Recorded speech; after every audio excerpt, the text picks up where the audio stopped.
pouvez pas comprendre. Bonsoir. Bonsoir. Alors, on vous appelle Monseigneur, on vous appelle Jacques. Comment on fait? Écoutez, appelez-moi Jacques Gaillot. Jacques Gaillot. J'ai jamais bien admis le titre de Monseigneur. Ça fait un peu pompeux et moyenâgeux. C'est lourd, hein, Monseigneur. C'est lourd. Ça vient Oui. tout de suite. Jacques Gaillot, c'est bien. Jacques Gaillot. Alors, vous connaissez les Guignols de Canal+? Oui. Vous avez déjà vu donc votre Oui. confrère, le Oui. pape, qui, je peux l'appeler votre confrère, qui dit toujours.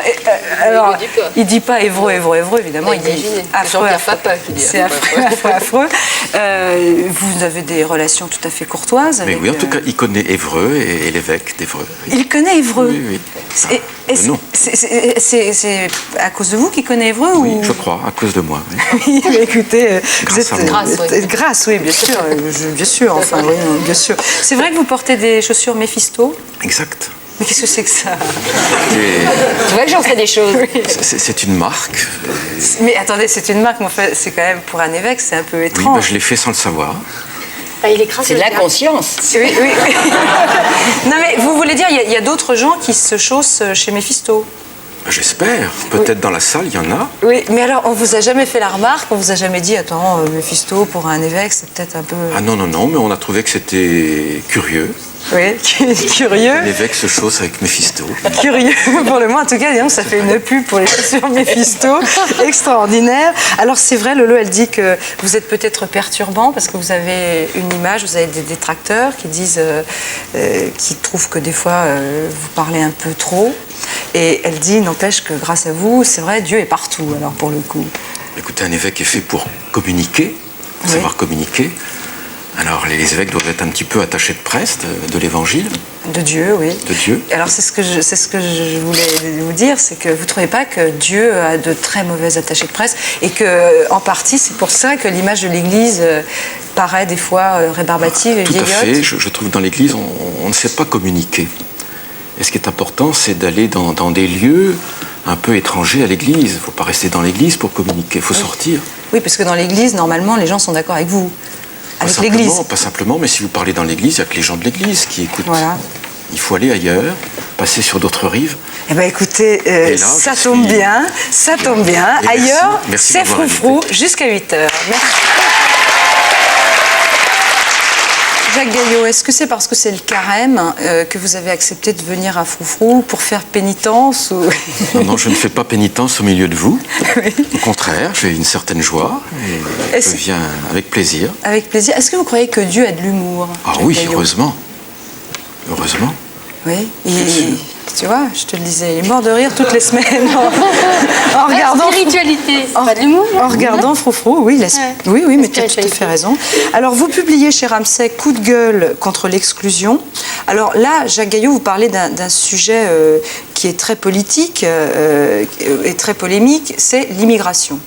Dans ce livre, vous parlez beaucoup de Charles Pasqua, que vous n'êtes pas tendre avec Pasqua. Hein. Vous dites c'est le roi de la rafle médiatisée, du quadrillage musclé, de la course au terrorisme, vrai ou supposé. Là, vous prenez parti quand vous dites vrai ou supposé. Mais écoutez, je suis dur parce que les lois sont dures, elles sont répressives. Et il faut voir ce que ça donne sur le terrain avec des étrangers. Des étrangers africains en particulier, maghrébins. Oui, alors mais pourquoi? Parce que c'est pas Pasqua, parce qu'à un moment, tout ce livre évidemment parle de la xénophobie, mais c'est quand même pas Pasqua et pas, il n'y a pas que lui, je veux dire, c'est pas le XXe siècle qui découvre la xénophobie en France. C'est-à-dire ce sont des lois nouvelles qui sont applicables depuis le 1er janvier 1994 et qui sont mises en œuvre et qui tous les jours touchent des immigrés. Oui. Alors c'est sûr qu'on ne le sait pas beaucoup parce qu'on est pris par autre chose. Le numéro 1 aujourd'hui qui mobilise les gens, c'est le chômage. Oui. Ses effets dévastateurs. Et on ne va pas se mobiliser par rapport aux immigrés. Or les immigrés font partie vraiment des exclus parmi les exclus. Mais il y a un durcissement des lois. Il y a un durcissement des lois, mais par exemple, à un moment, vous dites dans le livre qu'il y a un type, là, je ne sais plus qui se retrouve condamné à 6 mois de prison ferme parce qu'il a renvoyé une note à une femme de ménage en disant on ne veut pas de gens de couleur. Donc ça prouve bien que l'État français ne cautionne pas ces histoires-là, puisque le type, il a pris 6 mois de prison ferme. C'est vrai. Donc c'est bien la preuve qu'il y a un État qui fait attention à ça. Écoutez, heureusement qu'il y a quand même des règles de justice, heureusement, qui existent encore. Et est-ce que vous pensez que donc depuis que la loi Pasqua, alors tout ça, ça n'a plus cours, ça existe moins? C'est-à-dire que maintenant, il y a beaucoup de choses qui se font qui ne se seraient pas faites il y a quelques années.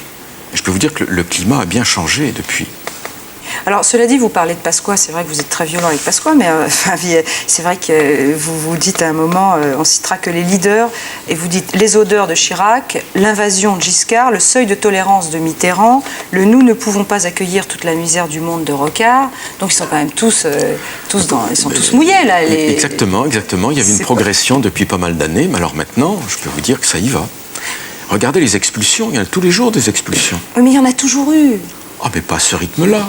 Oui. On n'expulsait pas comme ça. Et maintenant, on peut le faire. Le gouvernement a des lois pour. Je pense toujours à cette jeune Turque à Évreux.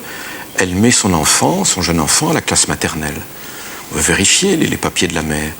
Elle n'a pas de papiers, finalement. Ils ne sont pas comme il faudrait qu'ils soient. On la convoque à la police et on l'arrête. On l'envoie à Roissy et hop, renvoyé en Turquie.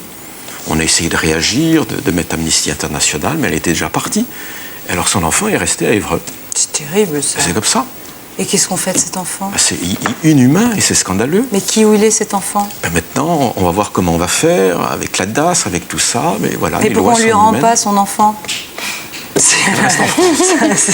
l'a renvoyé. Oui, non, mais c'est mitraillette, là. Mais tout à fait. Ça se règle. Ça se sait pas assez, mais voilà les cas quotidiens. On lit aussi que vous avez fait Resto du Cœur à Évreux.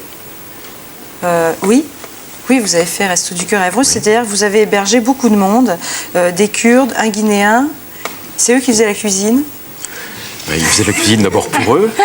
Quelquefois ils m'invitaient. Oui, faire de la cuisine. Mais comment ça se passait, ça? Tout le monde trouvait ça bien, non?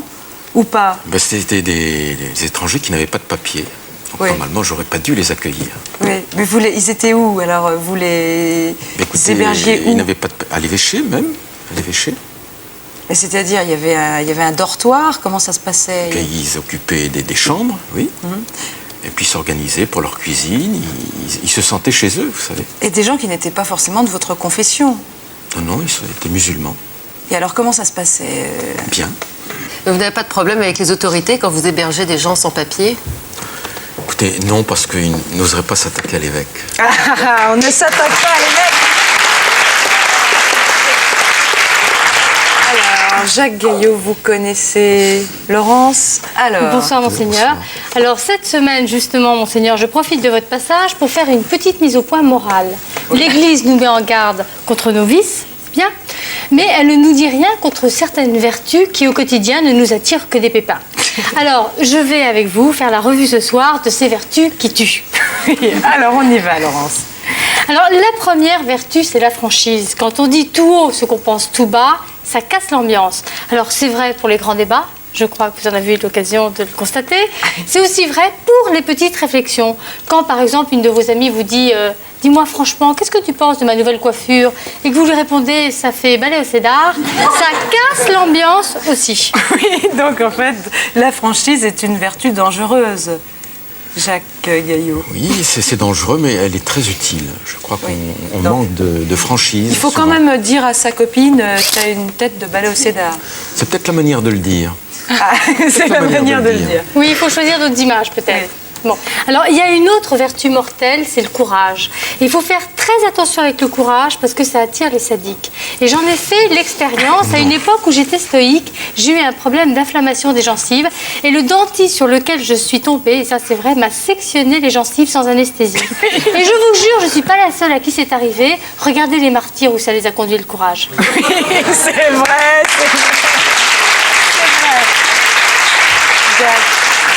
Le courage, vertu dangereuse. Oui, mais il faut vivre le courage, pas chez le dentiste. Oui.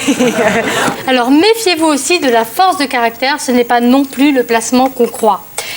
Elle nous donne l'illusion qu'on peut tout supporter. Moralité, quand notre homme veut nous quitter, on lui dit « Si ton bonheur est ailleurs, vas-y ». Et vous savez ce qu'il fait? Eh bien, il y va au petit tronc. Et il a très bonne conscience, alors que les hommes hésitent à quitter les filles fragiles. Ils ont trop peur des conséquences. Alors, un conseil, cultivez un petit air paumé et on vous ménagera. Vous êtes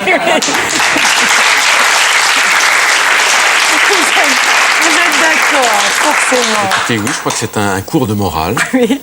Alors, s'il y a une vertu tragique, c'est d'être serviable. Parce que non seulement c'est pas marrant, mais en plus les gens en profitent. Par exemple, quand vous êtes chez vous et vous commencez à ranger sans râler en vous disant « je vais leur faire une belle maison », eh bien, tout le monde trouve ça normal. Alors, il y a les petits qui disent « chic, elle est bien lunée, on va pas mettre le couvert ». Et puis, il y a votre homme qui vous tend une lettre en disant « dis donc, pendant que tu y es, tu peux pas passer à la poste ». Et si vous dites non, c'est le masque. Oui, c'est ça. C'est-à-dire qu'on profite de la serviabilité des gens. Oui ou non, Jacques Gaillot? Oui. Quand j'étais au séminaire, on m'a appris que c'est dans le juste milieu que devait se tenir la vertu. Alors, ça c'est vrai. Mais nous, les femmes, on est un peu exposées à cette calamité. Bon. Et puis enfin, la vertu la plus ingrate, c'est la charité. Parce que il y a un coup classique. Vous avez un ami dans le pétrin et vous l'aidez. Et vous consacrez tous vos week-ends à lui remonter le moral. Eh bien, le jour où ça va mieux, pouf, il disparaît. Et vous savez pourquoi? Parce que vous lui rappelez un sale moment de sa vie. Alors, c'est vrai? Alors, logiquement, il faudrait aider personne. Sauf que j'ai remarqué que quand on donnait à droite, on recevait à gauche. Vous n'avez pas remarqué ça, vous aussi? Je ne sais pas s'il y a une droite et une gauche. Ce qui est important, c'est de savoir aider. Et que souvent, on ne sait pas comment il faut aider les autres. Et quelquefois même, il faut recevoir des autres. Et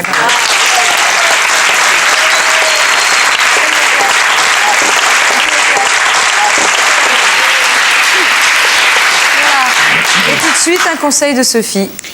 Mesdames, votre mari est un fou de littérature. Il se lève avec Kant, déjeune avec Proust et se couche avec Shakespeare. Et le week-end, il profite de son temps libre pour feuilleter la collection inestimable d'encyclopédies reliées cuir doré sur tranche que lui a légué son grand-père. À moins de vous déguiser en Emma Bovary, vous n'avez aucune chance qu'il lève les yeux sur vous. Tout est donc perdu. Comment faire pour attirer de nouveau son attention? Eh bien, pour arriver à mieux le comprendre, faites comme moi. Plongez-vous dans ses bouquins préférés.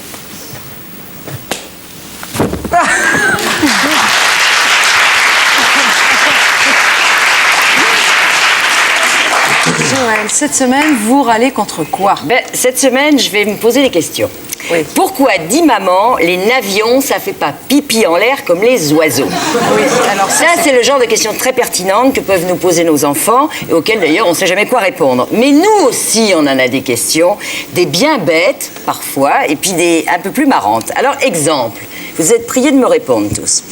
Pourquoi les baskets de chez Chanel coûtent 2750 francs et pourquoi il y en a qui achètent ça?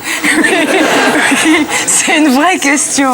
Pourquoi les sacs poubelles normaux, c'est-à-dire très fins, sont devenus tellement minces qu'on peut être sûr que l'os de poulet va arriver à travers le machin avant qu'on arrive au rez-de-chaussée? Parce que on nous arnaque. Mais c'est une question de la vie quotidienne, ça. Parce Ça qu'on nous arrive arnaque, tous. oui. Pourquoi, d'un côté, on demande le bac plus 8 pour taper une facture et pourquoi une simple dactylo ne sait plus taper une facture en sortant de l'école? Oui, c'est vrai. Pourquoi, oui. Question.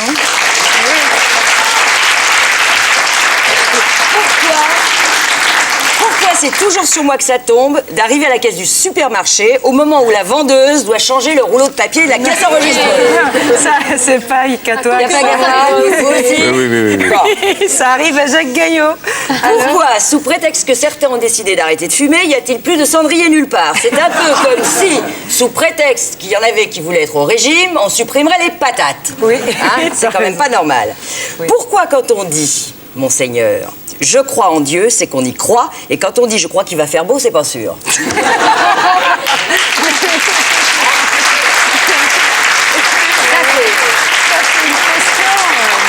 Et puis, un mystère de la langue française, mais quand même. Il est de taille, celui-là. Hein. Pourquoi la mode est-elle devenue aussi grotesque? Alors, quand je dis qu'elle est grotesque, ça, par exemple, c'était un petit modèle de chez Jean-Paul Gaultier cette année, où la dame a un très joli petit sac. Je vous jure que j'ai le même. Je vais vous le mettre. Il est pas cher. C'est une casserole en bandoulière. Joli. C'est vrai, hein? Je ne mens pas. Est-ce que c'est le genre de mode qui vous émeut, Jacques Gaillot? Non, je trouve ça drôle. Oui, C'est drôle. il trouve la casserole Bien, en bandoulière. il a dit que c'était drôle. Pourquoi Monsieur Bayrou avait plein d'idées formidables dans ses livres sur la scolarité que depuis qu'il est ministre de l'Éducation nationale, il n'a plus les mêmes. J'ai vu d'ailleurs que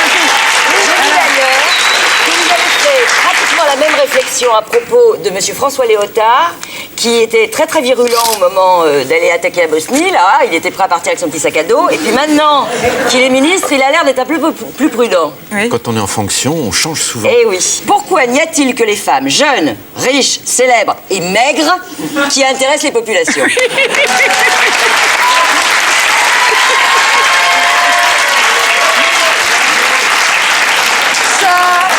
Jacques Gaillot, vous pouvez pas comprendre. Pourquoi? Ça vous intéresse. Pourquoi quand dans la Bible, Dieu envoie un bébé à la femme d'Abraham qui a quand même 80 balais, tout le monde trouve ça génial et quand ça arrive à notre voisine de palier de 48 berges, on crie au scandale? Elle avait quel âge la femme d'Abraham? T'es très âgé. Très âgé. Et c'est vrai que là, on dit se pose rien. pas de questions là, hein. On trouve ça miracle. Oui. Et puis, il y en a plein des pourquoi comme ça, je vous en ferai de temps en temps. Alors, histoire d'élever un peu le débat, mon cher Jacques, moi je vous appelle Jacques. Ne pensez-vous pas qu'à force d'interroger l'homme, on attend tout simplement la réponse de Dieu? Oui.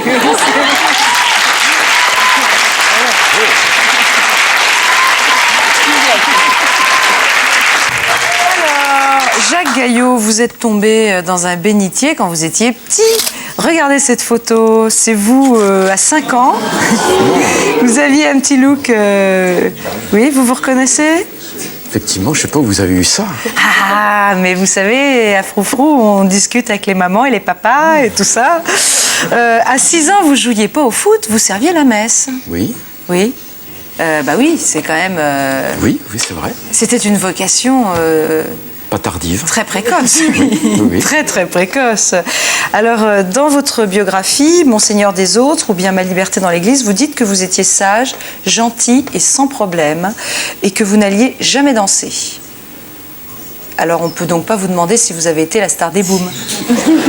Effectivement, je peux pas vous le cacher, non. Vous n'avez pas été la star des booms. Non. Alors, vous vous êtes bien rattrapé, d'ailleurs, après, parce que, regardez, on va vous Il n'y avait voir... pas Froufrou à l'époque. Oui, regardez, on va vous voir un concert de rock, Jacques Gaillot. Regardez. Bon.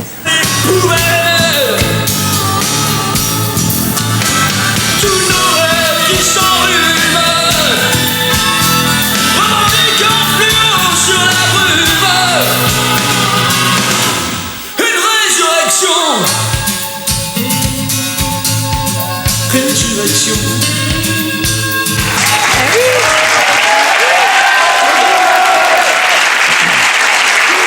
Et en plus... Et je ne sais pas où vous avez trouvé ces photos. Mais on cherche. Qu'est-ce que vous croyez? Mais Ça, c'était alors. bien vous. Oui, effectivement. En train de frapper avec le pied le Oui, rythme oui, vraiment. du rock Résurrection. Effectivement. Donc vous allez dans les concerts de rock si Et vous n'alliez oui, pas en j'y suis boom. invité. Alors on m'avait dit, mais il faut venir le soir. Mais je dis, écoutez, je suis en réunion le soir. Il me dit, mais c'est toute la nuit, vous venez quand vous voulez. Alors après la réunion, j'y allais vers minuit, 1h du matin.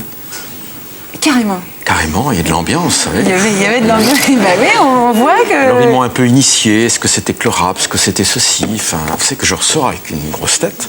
Avec une grosse tête, ouais. Et le lendemain, je fais du stop avec quelqu'un. Et il me dit, vous avez passé une bonne nuit? Je dis, oui. Il dit, parce que je vous ai vu au rock cette nuit.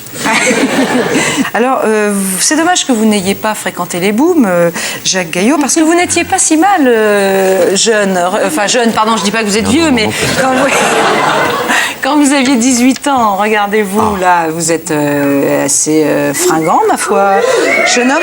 Vous êtes en militaire, là, vous avez fait Mon l'armée. service militaire, oui. Oui, vous aviez des cheveux. Effectivement.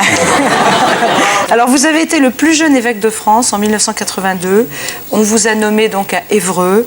On a retrouvé un document amateur de cet événement, de votre ordination en tant qu'évêque. Regardez.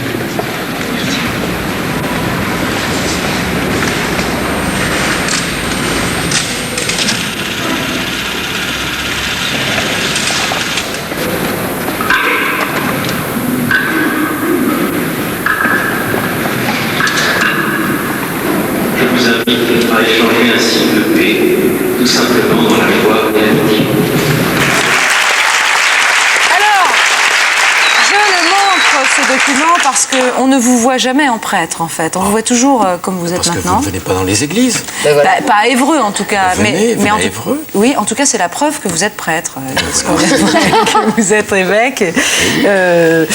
Comment on fait pour devenir évêque? Ben oui, c'est la question. Comment on fait? On ne fait rien. Ça, c'est un beau job. Alors, c'est un beau boulot, ça. C'est le plus sûr moyen de le devenir si on ne fait aucune démarche. Ah oui, il n'y a pas d'examen. Non, pas du tout. En tout cas, je l'ai su par une lettre du nonce qui est à Paris, Oui. en disant le pape vous nomme à Évreux. Et qu'est-ce que vous faites? Vous appelez maman en disant « Maman, devine, je suis évêque !» Non, Je suis évêque. Je ne dois pas en parler. Je dois pas en parler. Ah bon? Je suis tenu au secret. Pendant combien de temps? Eh bien, ça dure assez longtemps. Ça me rendrait dingue, moi. Peut-être pendant 2 mois. Tu seras Je pourrais incapable, toi. pas, moi. Je vais vous faire une confidence. J'avais des réunions, en particulier avec des femmes parfois, qui sont intuitives, évidemment, les femmes, et qui disaient « Seigneur, vous nous cachez quelque chose. Vous n'êtes pas comme d'habitude. » Et mais pourquoi il ne faut pas le dire? Attendez, c'est pas honteux. Écoutez, On va faire de jaloux. non, parce que Mais toi, tu as des sentiments bassement il faut humains, donner son accord, et puis ensuite, il faut que ça passe au gouvernement. Il faut que le gouvernement, il y a un feu vert aussi, quelque chose. Du gouvernement, l'État. De l'État. Qu'est-ce que ça a à voir? Ah oui, c'est On vrai. vérifie le casier judiciaire.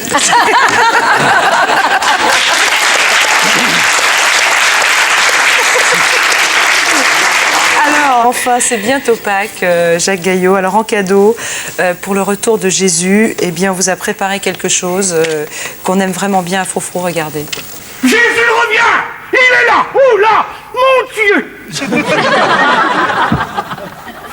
Vous n'avez pas reconnu. Mais parce que si j'ai entendu parler de vous, écoutez, quand j'étais tout petit, on me disait toujours le petit Jésus. Le petit Jésus. Alors moi, j'ai fini par vous voir tout petit. Puis tout d'un coup, je tombe sur un grand Seigneur. Devinez qui vient dîner ce soir? Hein? Vous me voyez annonçant la bonne nouvelle devant la porte de chez moi à travers le Judas?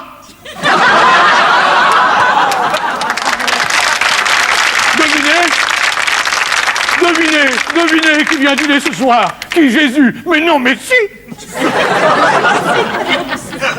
Vous voyez d'ici la scène?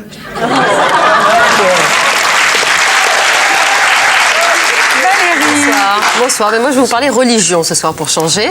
Et je vais commencer par 2 petites informations. La première, c'est au Japon. Est-ce que vous saviez qu'il y avait une pénurie de prêtres? C'est-à-dire qu'il y a pénurie de prêtres. Il n'y en a jamais eu beaucoup. Non, mais Il n'y a alors là... jamais eu beaucoup de prêtres Non, japonais. c'est-à-dire qu'ils sont... Là, c'est même chez les prêtres bouddhistes, c'est pareil, ils ne veulent plus célébrer les enterrements, enfin les funérailles. Donc on a inventé le prêtre en plastique là-bas. C'est vrai. pas vrai. En fait, c'est un robot en quelque sorte. Non, mais c'est vrai. Écoutez, c'est dans le Marie-Claire britannique. C'est tout à fait... Enfin, c'est une info qu'il donne. Donc c'est un robot en plastique qui peut réciter jusqu'à 10 prières différentes et qui cligne des yeux et qui bouge la bouche. Mais Et avec qu'est-ce les que- oreilles? Pas les oreilles. Qu'est-ce que vous pensez de ça? C'est lamentable. Ah, c'est épouvantable. Alors, C'est faut épouvantable. préciser que c'est utilisé uniquement pour les funérailles. Parce que j'imagine pour les mariages, il faut pouvoir... On a un vrai pour le mariage. Oui, mais Ça ne enfin, donne c'est- pas envie d'être prêtre. Non, ni d'être mort. Ni d'être mort.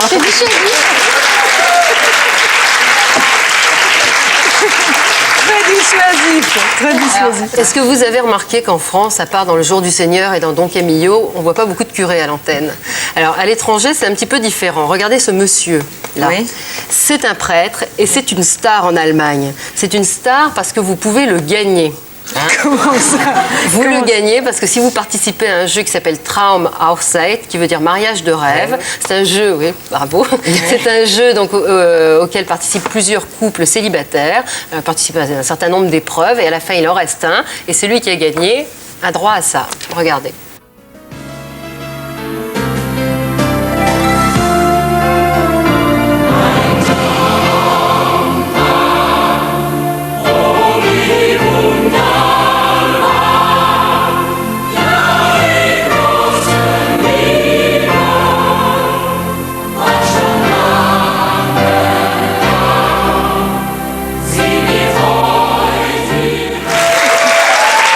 Qu'est-ce que vous pensez? Alors, à fait original. C'est un jeu, donc vous gagnez un mariage à la télé, en direct. C'est un petit peu Par une arrangé, star, mais vous oui. gagnez par... donc ce prêtre vous marie. C'est un peu médiatisé là quand Oui, même. oui, hein. c'est un peu... oui. À la cour d'Angleterre, c'est pas un film. Oui, il y a la cour d'Angleterre. Alors, autre prêtre célèbre, cette fois aux États-Unis, je ne sais même pas si on peut dire prêtre, puisqu'il s'agit d'un télévangéliste ou d'un prédicateur. Vous savez, ces hommes qui prétendent faire des miracles et qui réunissent des salles comme Bercy et qui apostrophent les gens. Alors, il y en a un qui est très célèbre, qui s'appelle Jimmy Swaggart, et qui, malheureusement pour lui, a été surpris en flagrant délit avec une prostituée. Donc, ça a fait un scandale, évidemment. Ouais. Et il a tenu à faire des excuses à la télévision, en direct, et il a pleuré. Et c'est courageux, mais il y a un publicitaire malin qui a récupéré les images de Jimmy Swaggart en train de pleurer. Regardez ce qu'il en a fait. Would wash and cleanse every stain. If your eyes are tearing up because of problem contact lenses, perhaps OptiWorld can help. But if they're tearing up because you got caught with a prostitute, there's just not a whole hell of a lot we can do.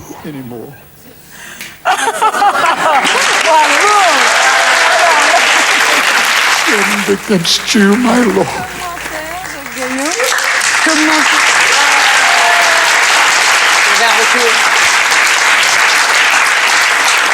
Un commentaire, Jacques Gaillot? Ce sont des larmes qui ont du prix. Surtout qu'il a doublé son audience quand même depuis qu'il a fait ses confessions publiques, parce qu'évidemment il a un show à la télévision américaine, il a doublé son audience. Mais qu'est-ce que vous pensez de ça, si ça arrivait en France? Vous conseillez les larmes en direct? Non, je me méfie un peu de l'effet théâtral quand même. Oui, c'est ça. Et puis je voudrais terminer avec une femme.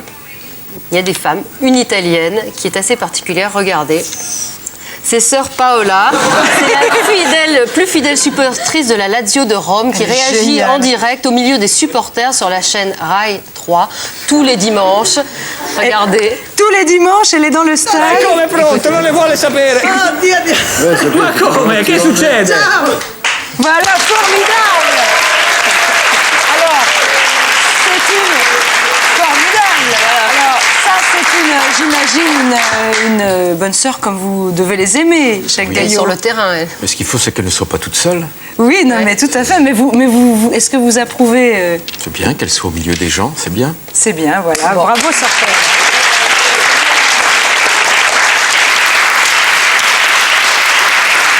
Et tout de suite, un conseil de Sophie. Mesdames, demain, dimanche, comme chaque semaine, vous serez encore obligés d'aller manger l'éternel gigot haricot chez votre belle-mère.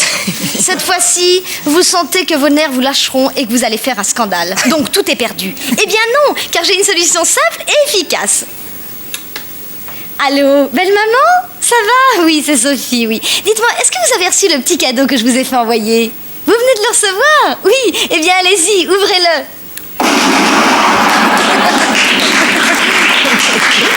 Et voilà, le bonheur, c'est simple comme un coup de fil. Merci Guy, merci Sophie.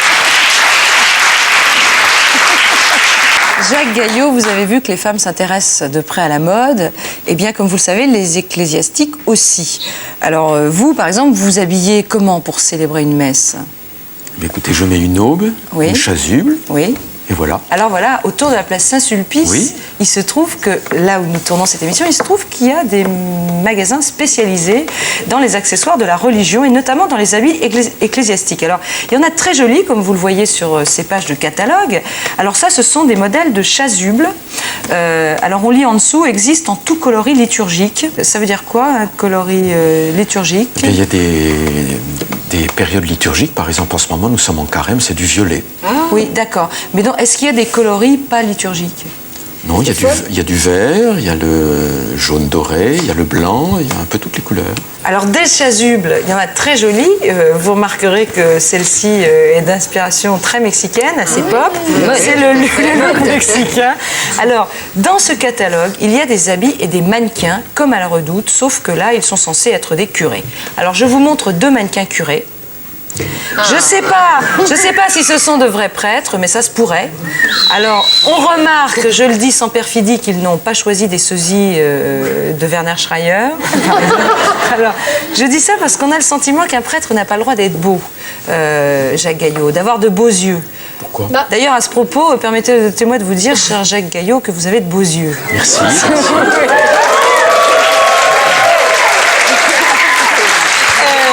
Je suppose Si Jérôme Revon pouvait faire un très gros plan sur vos magnifiques yeux bleus, je suppose qu'on vous l'a déjà dit. Exactement. Alors, je reviens à mon catalogue. Outre les chasubles, on y voit des aubes de prêtres avec capuchon dominicain, là, par exemple. Alors, j'avoue que je m'y perds un peu.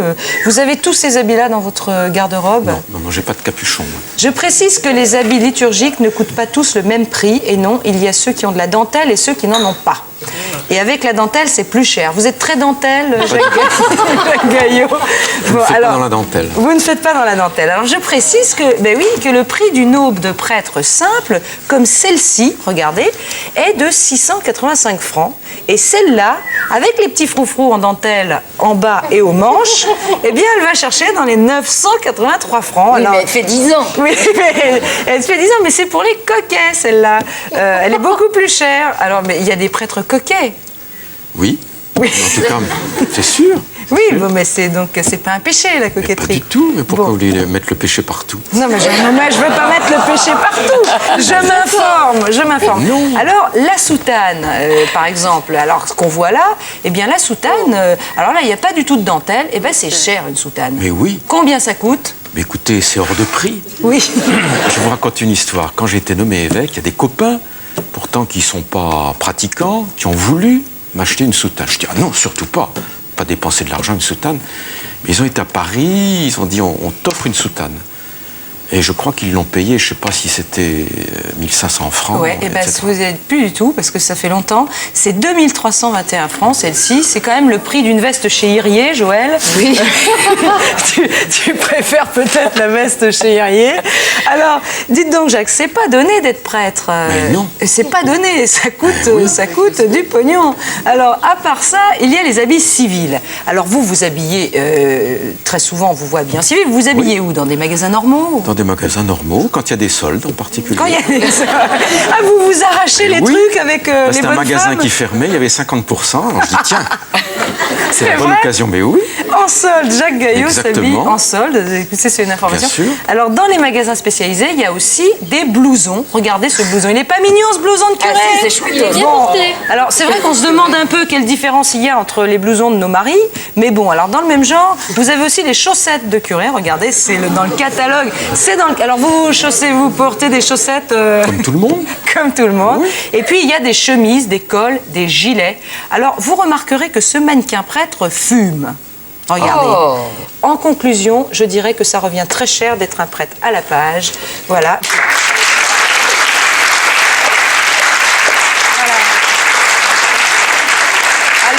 Monseigneur Gaillot, vous n'échapperez pas à la règle. En venant à Froufrou, tous les gens ont une épreuve. Et donc, je vais vous demander de regagner votre loge, s'il vous plaît, le temps que nous préparions un petit peu le plateau.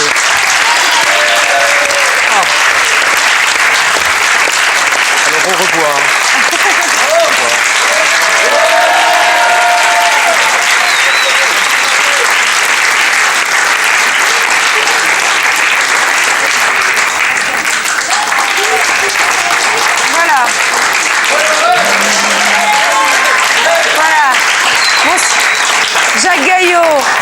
Tout va bien? Tout va bien. Bon, eh bien, écoutez, on vous retrouve dans quelques instants. Je suis très angoissé. Non, il n'y a pas de quoi, vous allez voir. À tout de suite.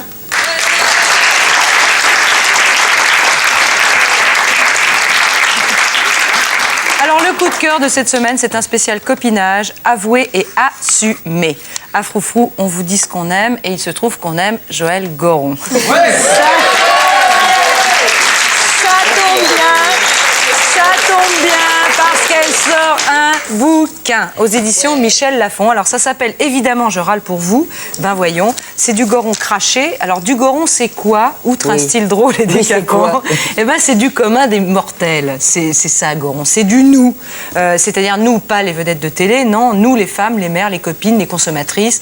En gros c'est le cri de guerre des nanas normales et normalement excédées partout.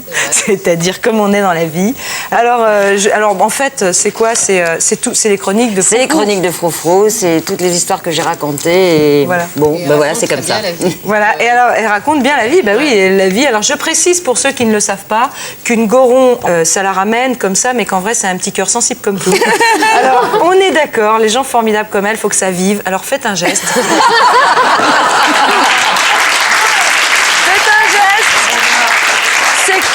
99 francs, prix maximum. Voilà, Go. Je raconte. Alors, une autre idée de lecture, pour que vous voyez bien qu'on n'est pas sectaire à Froufrou, c'est l'excellente initiative des éditions Dupuis, La BD est en fête. Alors, vous pourrez trouver 1 million de BD à 10 francs dans la France entière du 6 au 30 avril, je le dis. Et puis, autre initiative de lecture intéressante, les éditions Librio rééditent des grands classiques de la littérature. Ça va de Kafka à Maupassant, qu'on adore en passant par Shakespeare. Et ça aussi, ça coûte 10 francs. C'est pas 10 francs, les livres à 10 francs, c'est pas cher, voilà. Mon dernier coup de cœur, c'est pour les Aristochats. Ça ressort en salle le 30 mars et nous, on les aime bien parce qu'ils sont drôles. Et puis en plus, dedans, il y a une jument qui s'appelle Froufrou. Voilà.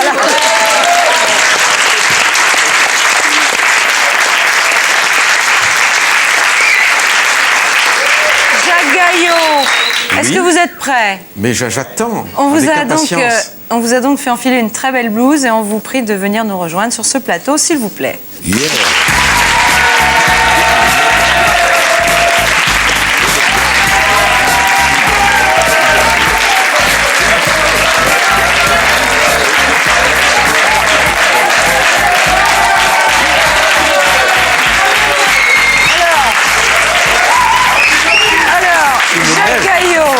Dans une semaine, alors je vous explique, dans une semaine c'est Pâques.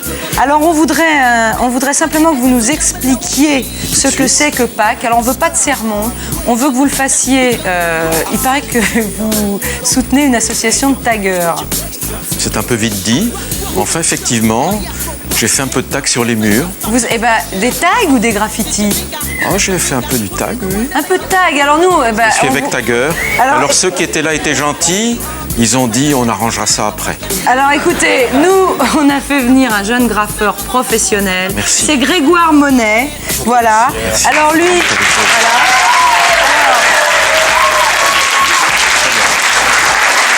On est d'accord, Grégoire, le tag et le graffiti, ça n'a rien à voir. Non, enfin, c'est toujours la même famille, mais c'est vrai que ça change, c'est l'évolution.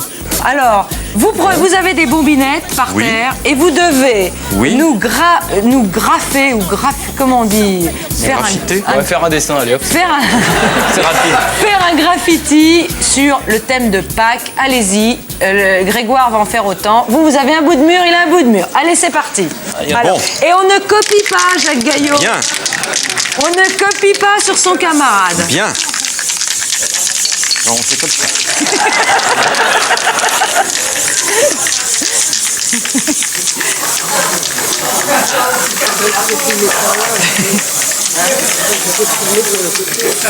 Qu'est-ce que c'est, Jacques Gaillot? Ah, mais attendez. C'est un rond rouge.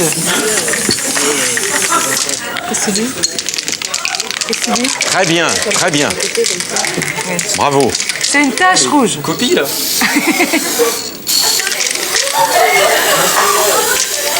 On peut peindre là-dessus? Ouais.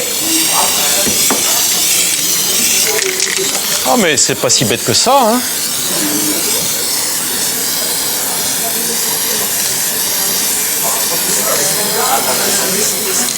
Ça ne marche pas très bien, ces trucs-là. Si. C'est une technique, Jacques. Il faut... Regardez, mettez-vous très près. Vous taguez le plafond, Jacques. Voilà, rapprochez-vous. Regardez, votre camarade, lui, ça marche très bien. Il ne faut pas que je copie, alors.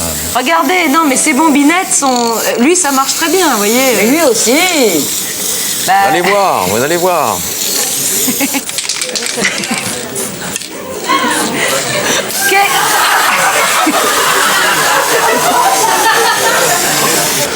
Je pensais pas que c'était jaune, mais ça fait rien.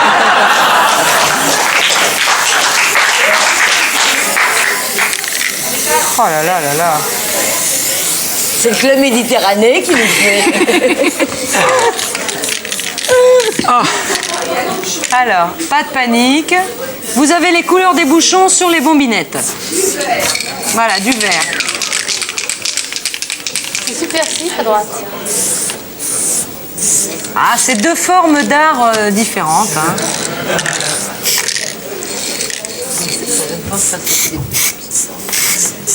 Qu'est-ce que c'est que ça?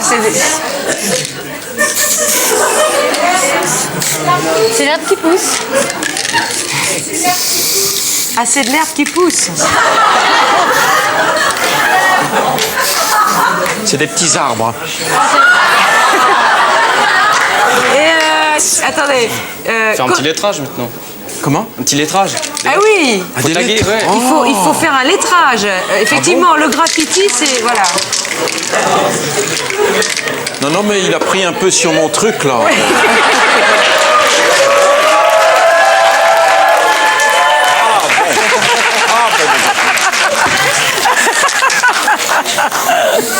Ah, c'est bien, Grégoire. Il fait son lettrage.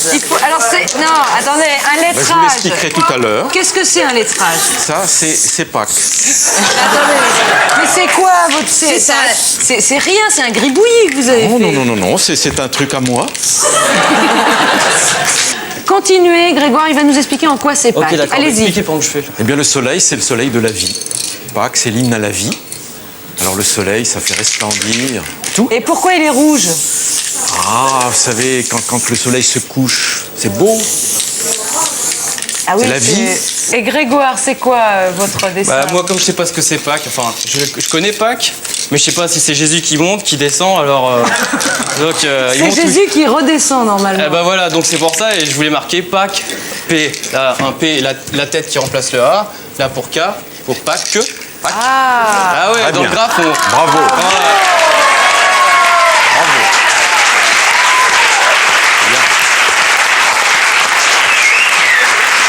Ah, c'est subtil le graffiti, hein, attention. Écoutez, Jacques Gaillot, je rappelle que vous avez sorti un livre qui s'appelle Coup de gueule contre l'exclusion, l'année de tous les dangers. Alors c'est aux éditions Ramsay. J'engage vivement tous les gens qui sont contre l'exclusion et contre la xénophobie à le lire. C'est un plaidoyer donc contre un coup de gueule. Voilà, froufrou, c'est fini. On vous laisse tous les deux à vos graffitis. Amusez-vous bien. Salut, à la semaine prochaine.